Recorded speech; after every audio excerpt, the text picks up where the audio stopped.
Yes.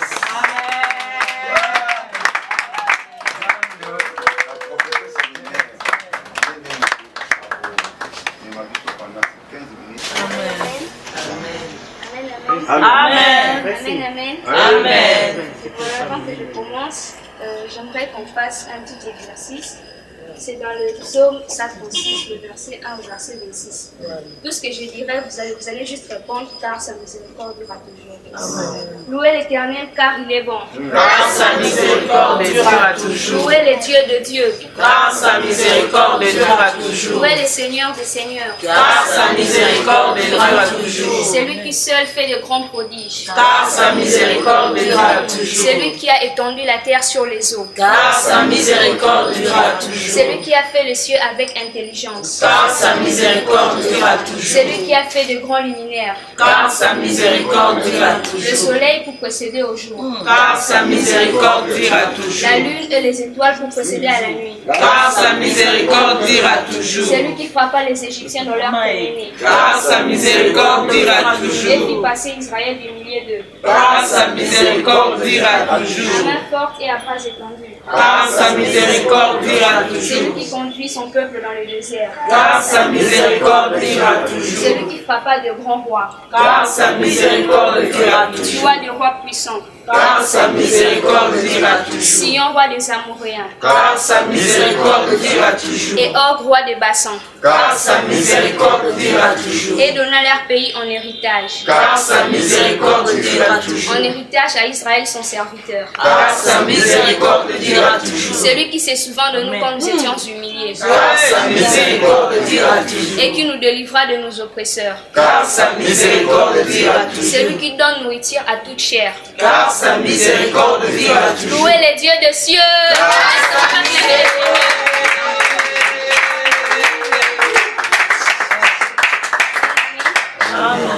Voilà. Sans sur les terres, j'ai la domination. Répète après moi, j'ai la domination. J'ai la domination. Voilà, nous allons lire dans Zacharie 4, verset 7.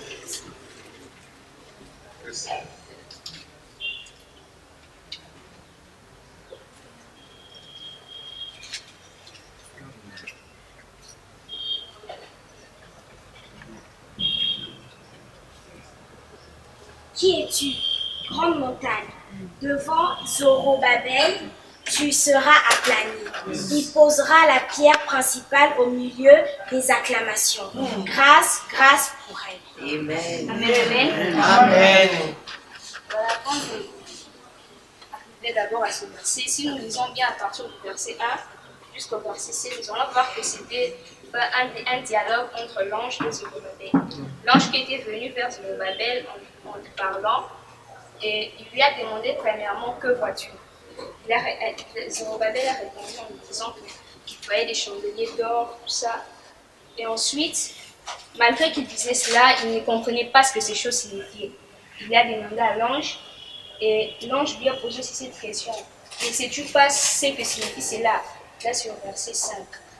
Ensuite, dans le verset 6, il lui a dit que il lui a adressé la parole que l'Éternel avait dit.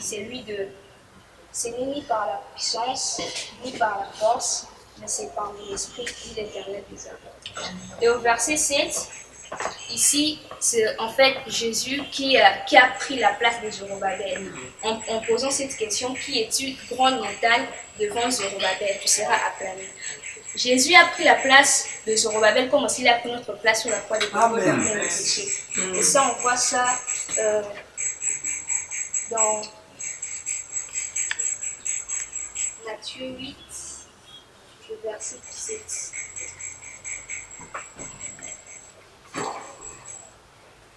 Afin que s'accomplisse ce qui avait été annoncé par Ésaïe, le prophète. Il a pris nos infirmités il s'est chargé de nos maladies. Voilà. Donc, dans ce passage d'abord de Zacharie, Dieu lui a démontré que malgré la grandeur de cette montagne, ce n'est rien par rapport à Zorobabel.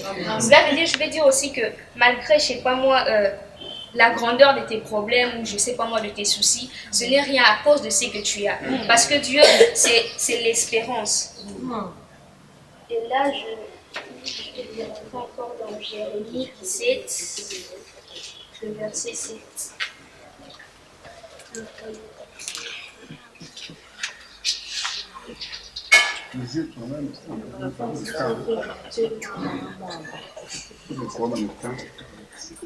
Béni soit l'homme qui se confie dans l'Éternel, et dans l'Éternel est l'espérance. Amen.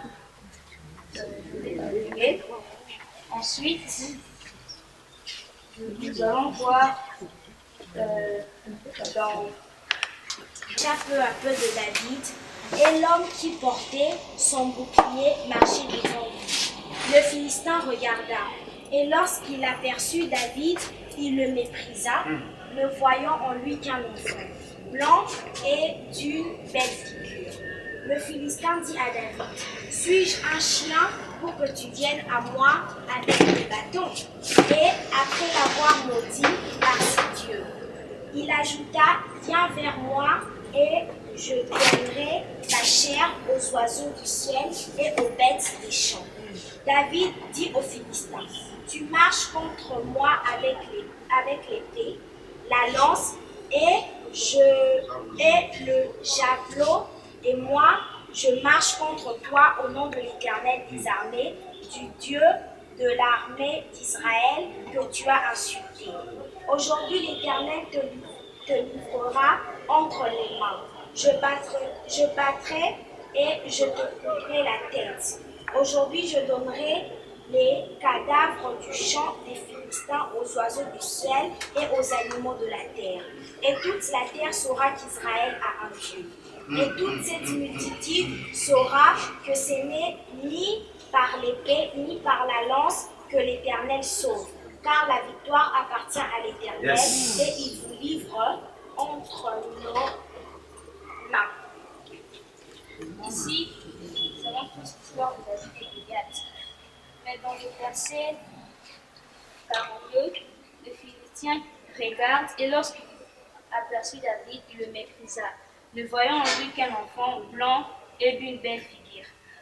Par rapport à ce verset, Goliath, lui, il a vu juste David comme étant un petit, comme étant un enfant. Et c'était lui aussi qui l'avait aussi terrassé. Par cela, je voudrais dire quoi? Dieu a caché la grandeur de David dans sa petitesse. Donc Dieu cache ta grandeur dans ta petitesse. Est-ce que tu peux dire Amen? Amen. Voilà. Ensuite,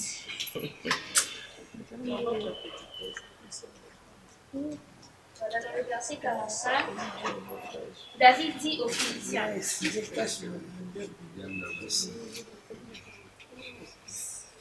tu marches contre moi avec l'épée, la lance et les javelots, et moi je marche contre toi au nom de l'Éternel des armées, du Dieu de l'armée d'Israël que tu as insulté. Voilà. David, par rapport à Goliath, physiquement, David était petit par rapport à Goliath. Goliath, il était grand. Mais il n'a pas eu peur de Goliath. Lui, il avait l'assurance à cause de celui qui était en lui. Amen. Il savait que celui qui était en lui est plus fort que ce Goliath. Amen. Pour cela, il lui a dit que toi, tu marches avec moi. Tu marches contre moi avec l'épée, la lance, tout ça. Mais moi, je marche contre toi au nom de l'Éternel des armées dont tu as insulté. Voilà, par rapport à ici aussi, je vais vous dire encore quelque chose. Lui, il était grand par rapport à David. Cela veut dire quoi?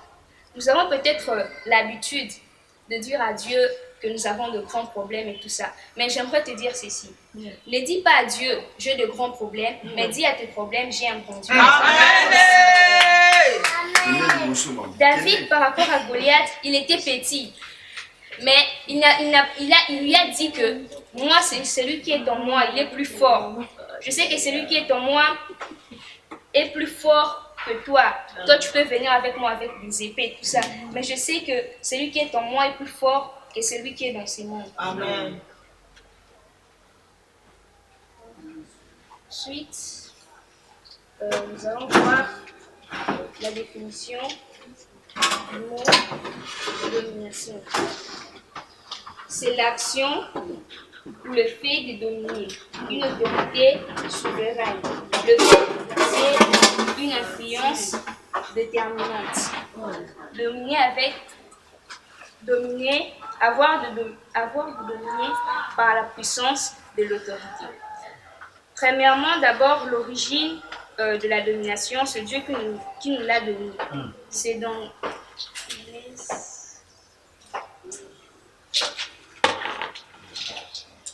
Genèse 1, le verset 26.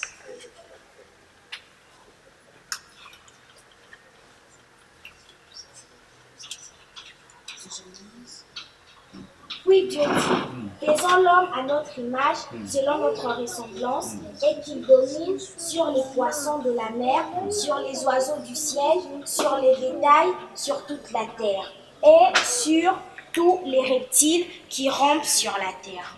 Voilà, par rapport à ce que là, nous pouvons comprendre que Dieu, en créant l'homme, il lui a donné le pouvoir de dominer. Voilà, c'est par cela que j'achemine. Mais avant de terminer, nous allons faire encore un petit exercice. Le mot domination ayant 9 lettres, nous aussi nous allons répéter 9 fois. J'ai la domination. 1. J'ai la domination. 2. J'ai la domination. 3. J'ai la domination. 4. J'ai la domination. 5. J'ai la domination. 6. J'ai la domination. 7. J'ai la domination. 8. J'ai la